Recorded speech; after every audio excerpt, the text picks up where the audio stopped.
For most people, the first sign of heart disease is the heart attack. 60 to 70% of the time, there's no symptoms, not a warning, just the event. We're about to share something with you that most people will not share with you. For whatever reason, they don't want to share it. Either A, they don't know it, or they just don't want you to know it. I have spent over 20 years in the medical industry. I have went through my troubles and tribulations from lived experience. You spent 2 to 3 years of studying this as well. And I've spent well over $500,000 to get this. And so we're going to, in the next 10, 15, maybe 20 minutes, we're going to share it with you now because we know that you need it and it's necessary that you have this information. Listen, we're both past 50 years old now. And it's really simple. It's not as complicated as people make it sound. You think about it, because people think, oh my gosh, over the hill's 40, you turn at 50, everything's really going to start degrading. And that's life. You should accept it that way. Because it's just getting older. Yes, and it's just the reality. And they say they're going to go down eating whatever they want to eat. Yep. And enjoying life. And the other thing, we're not on medications, and I don't have any fear of any kind of heart disease or heart attack. Do you? No, because of what we do, lifestyle. And the thing, I think the common thing is that the common thinking is like, hey, you feel fine, you go get some labs, your blood work, you got all cleared. The thing is that being cleared doesn't really mean that everything is 100% clean. Yes. And a lot of times people go get blood work or they go for their well check because they think they're being healthy that way, right? And they want to catch everything early. And if they see some discrepancies on that blood work, what's the solution for that? Well, the discrepancy, it's way almost too late. So a lot of times things are feeling bad. You're going to have no energy and everything. Oh, it'll come back. Well, here's the thing. And here's what I mean by that. Because there are studies where there's one study, they looked at the aortas of 15 to 19-year-olds, autopsy data. 100% came back already showing lesions. And lesions, what I mean are lesions that will pop off your blood vessels, clog up, have to give you a heart attack or a stroke. Yes. And a lot of these, what we've seen, witness out our own eyes of how these young people, how they eat already. It starts in high school, perhaps even sooner than that. So it makes you really wonder, well, what's going on here? Because it's not the fact that my blood works clean, because kids have blood work. Yes, and a lot of them are athletes or they're physically active. A lot of them. I know some of them are not, but they are active and they are young, which they have that on their side. But if those lesions are already showing up, what is that about? That is scary. What is that about? Here, and so if nothing, it's unfortunate. Anytime a child passes away, it's really unfortunate, especially to that, because it's so avoidable. As you progress and get older, what if nothing changes? That what you're doing in that second half of the life, that's why people get scared, because the first 50 is here, and they think the next 50 is like that, or not even that, the next 50, but the next half of their life, the next. After 50, I should say, because I'm not 50. I think I got another half to go. So I'm not quite sure. There's that. And I think also for men, what's really deflating is the fact that ED shows up. Oh, that's one of the signs, right? Usually, I don't know. I'm not a man, so I don't know. But it's usually an early sign, and they probably brush it off for the most part, probably, I'm assuming. It's a vascular problem. It's not a hormone problem. It's not a bedroom problem. It's not lacking a blue pill problem. It is a problem, just the simple fact that the arteries, they're starting to show some signs. There's blockage. So that shows up. There's a pill route. You can go the pill route and just manage it, and just know that you're doing everything you possibly can to stop the inevitable in a sense. However, you're just kicking the can down the road. That's all you're doing. Kicking the can down the road, because it's all the studies, clinical studies, there is not significant or meaningful difference when it comes to managing, you want to call it the lab values with medication to really prevent an attack. So if somebody who is have ED and it's a warning sign, they run to their doctor, and if they make some drastic changes, but they get on that medication still, they're probably thinking they're doing. Well, you're doing that because that's what you're told, and how specifically do you know that is the right way to go? Good point. Yeah, because perhaps in the world of the most healthiest people that I do know, they know that if the tests come back normal and you're living a certain way, then the disease is already there. What's actually protecting you? I don't know. Because overall, your intention is to live a long, healthy lifestyle, be there for your kids. No, ultimately, though, is that if you don't do the right things, you can be that 60% of people who have the heart attack where everything shows up. So I think the better question is going to be, well, hold on here. What are some things that we can do or what you can do in order to even prevent or even overcome what's currently happening inside the body that we may not even feel about? Good point. And that's the thing, right? I mean, anytime you see a cardiologist, there's a problem, right? Yes. Anytime you see any kind of specialist, there's a problem. Because why would you go if there wasn't one? Right. And so I'm a dentist. I see the ramifications of all the medications, I'm on the outside circle of just looking in at the whole healthcare system. And I see the ramifications of the medicine, see the ramifications of all of the care. But more importantly, I see the ramifications of all the things that I have learned around diet and lifestyle, becoming certified as a health educator. Under Pam Popper, you became certified Under Dr. Furman. on a vegetarian diet, which it's really, it teaches you how to eat properly and live for longevity. And that was after the fact, because I went through my health struggles. Yes. I mean, I was 80 pounds overweight. I remember play along poolside with my kids, jumping in, scraping my toe. Then I had a real good buddy from college. He called me up, probably spent like 3 months.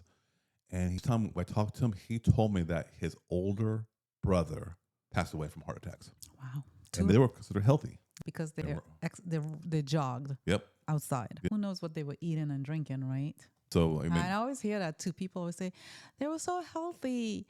They did everything right. What does that mean? no, there's healthy is so ambiguous, and it's been changed so much around these days because you Yes. can be, they consider healthy being blood work managed by all the statins, blood pressure. The word has been bastardized because if we go to a restaurant and you search healthy restaurants in the area, some of the results that come back, it makes you scratch your head.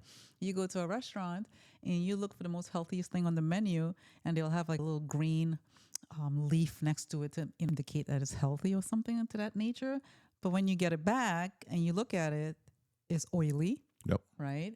It has cheese. You have to tell them to omit the cheese. Yep. And the dressing has cheese in it, or it has all this other stuff that makes no sense. All of the stuff that we already know, and it's undisputable that saturated fats cause damage to the lining of the blood vessels and arteries. It's undisputable. And here's the thing is that being status quo, doing the standard American diet thing, eat whatever you want, take a statin, And you'll be okay. add a blood pill pressure, you'll be okay. I mean, that's kind of simple, and that's a lifestyle most people kind of want. Yes, because it's easy, right? It requires least amount of work on their part. However, it's the side effects, right?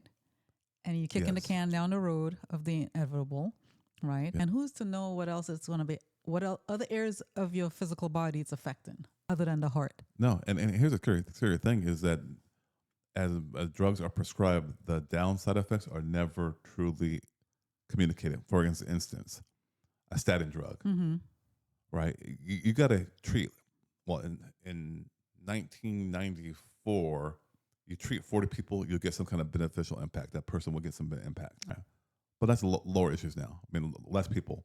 Now, about 10 years ago, it was 401. So out of 400 people who take a statin, one person will get a beneficial impact to help avoid an actual event. All right, same drug. It's kind of crazy. Another thing about statin drugs is that it's almost like a Superman pill. I can take the statin drug, I can eat when I want to eat. Studies have also clearly shown that, and this is the scary part, is that 10% of the people can eat 10% more calories, which adds on more body fat, more weight. Wow. Things that because you're thinking you're protected behind the veil of this pill. The pill gives permission, right? And so you start eating that, and what happens? You take the blood pressure medicine, and it lowers that number. Wow. But those pills, they don't touch the artery. Wow. Like you're saying. So yeah, you take the Medicaid, but plaque's still building. And the thing is, we all know that eating that kind of way It's not good for the heart, not good for the body. And yet we still do it. And we think we can take those pills to manage everything. Right.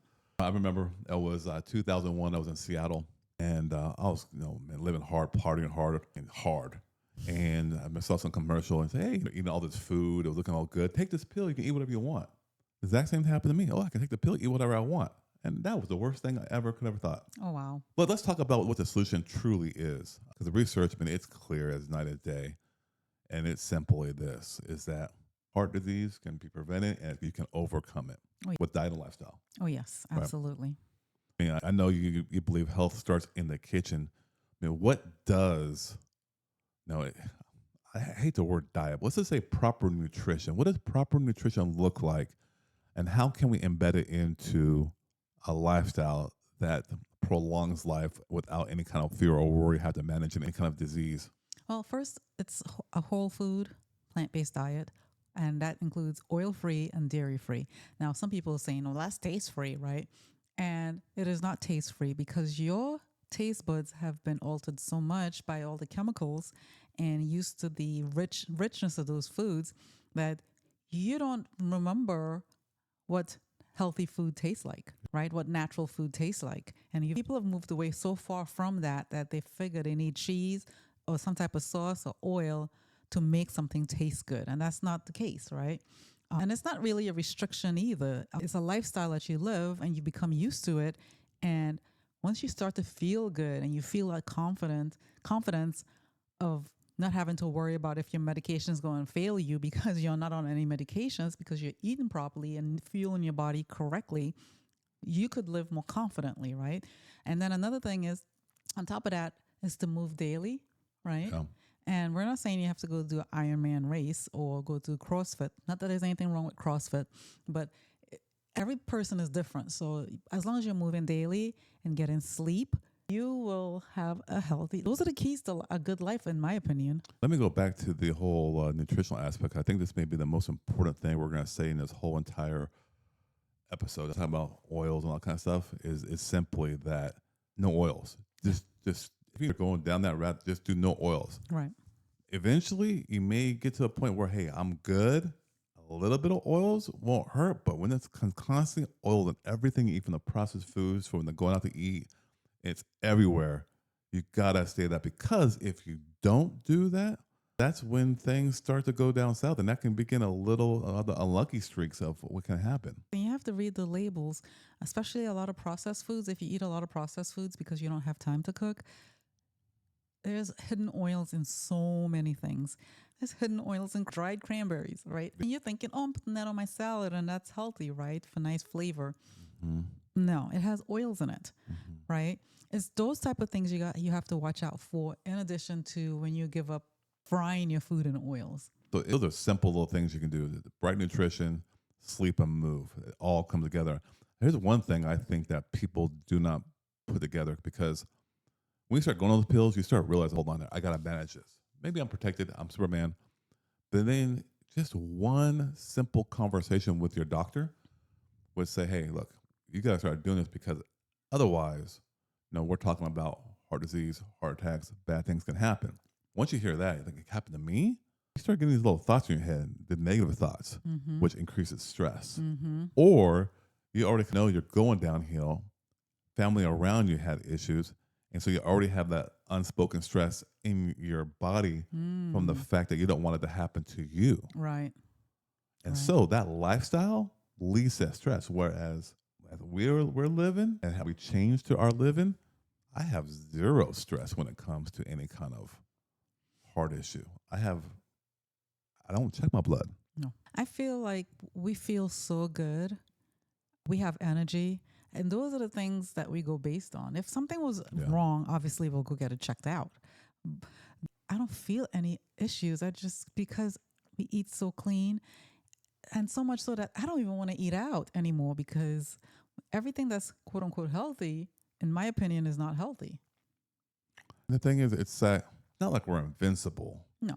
It's just once you understand and get into the research papers and know what's really happening, and you live by a value of health, your life just kind of is guided by that value, and you start to look and ask questions, and you start asking really important questions like, this standard American diet, everything I talk about our healthcare system is the way to go, then why are we getting these type of results? Right. Everybody's getting more sick, more heart attacks, disease, right? I Everything. know. This as a country, we spend a lot of money on healthcare. A A lot. lot. Medical care. Medical care, Yeah, sorry. medical Medical care. care Yeah. compared to other countries, and we have the worst outcomes. Yep. Whereas now, if you put the right fuel into your body, because there's clunky gas. If you had a horse Mm-hmm. racing in Kentucky Derby, what kind of food would you give it? Would you give it the best food possible, medium, medium food, Or fast food? Would you give it? give it the best food possible. Absolutely. And here's the thing: you're the $1 million racehorse, right? I had this one friend who I spoke with, and he was telling me about how he had a friend texting or calling on the phone, and he said, "Hey man, I'll get back to you. I'm gonna take the kids to get something to eat." He said, "Oh cool, man. Where are you going?" He goes, "McDonald's." Ugh. So my friend goes, "I thought you loved them." Good point. I was like, "Wow," always stuck with me, really. But yeah, so with that, nutrition is one thing, and so you try to treat the heart as one little segment as well. But here's another key point that you got to truly understand, because once you get this key point, then everything else is gravy, and everything flows, and then you'll start to notice what will truly feel like it would be healthy. And it's this: is that there's all these different systems in the body. You can't just treat one part like nutrition. You can't just treat sleep. You can't just treat like a detox. You can't just do movement. It actually makes it a little bit more wobbly, because the body itself is just one system. So you want to protect just the body from a one system standpoint. Just take care of it I guess in the that's right what way. people think, oh, they go to the cardiologist and they'll go to the neurologist, or they'll go to, I don't know, all these different specialists, and not looking at the body as a whole. Same type of concept, right? One of the common complaints we always hear, and I always hear, is that none of my doctors, they talk with one another. None of them know what medicine I'm taking. None of them are coordinating the care of anything. None of them are. But you are. But then if you push back, you have to be your own best doctor, right? That's a great point. Once you go down this way of living, what happens? You start getting in tune with your body. Now, I'm not anti-doctor. No. I'm going to go, hey, I got something really immediate happening, a broken leg, or I know my arm has a really bad pain. Hey, let's go to the doctor. Right. Yes, we're not being in denial of anything that we're invincible. No. You're going to go to the doctor if there's a problem. I don't need a wellness check. I don't need someone tell me, oh, everything looks good, when it's really not, based on some tests that I know just don't work for myself. Right. So that's what it all comes down to. That's why I don't worry, because of the concept of how everything's interconnected, and it's better to take care of everything all at once versus one at a time, and you just put the right fuel in, your body will thrive versus survive. And do it now. Don't do it later when you think, oh my goodness, I've enjoyed my life, and as I get older, I'll change then. No. So just simply start making small little changes now. Now is not too late.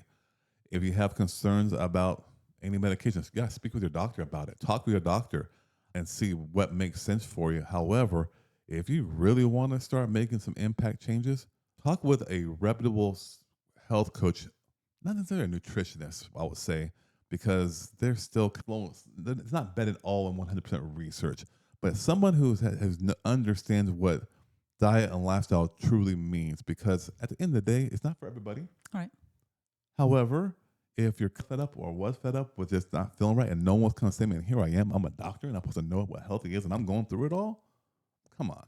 I had to make some serious changes, and that's exactly what we did. I talked about it in the beginning. Yes, we did, and we've never looked back. Then we feel so good. Our children eat like us, and they enjoy how we eat. They go away for camps, and they think, man, this food is so nasty, and I don't want to eat it, because I eat it, I feel so bad. Exactly, and they correlate to this. See how it feels when you eat something bad, you feel bad, versus when you eat something good, you feel good. It's so simple. As we close this out, it's this: make simple little changes. Heart disease is 100% reversible. And according to studies, Dr. Esselstyn has ongoing studies about this, and you can prevent it 100%. And that's where we're living and how we're living our lives. So if you're looking for more information, what you can do is follow me on Instagram at Dr. Taj Haynes HQ, and DM me if any kind of questions, and I'll be happy to see if we can help you. If we can, fantastic. If not, hopefully you'll gain a lot of information from this video today. Anything else? No, that should do it. Until next time, be well. All right, take care.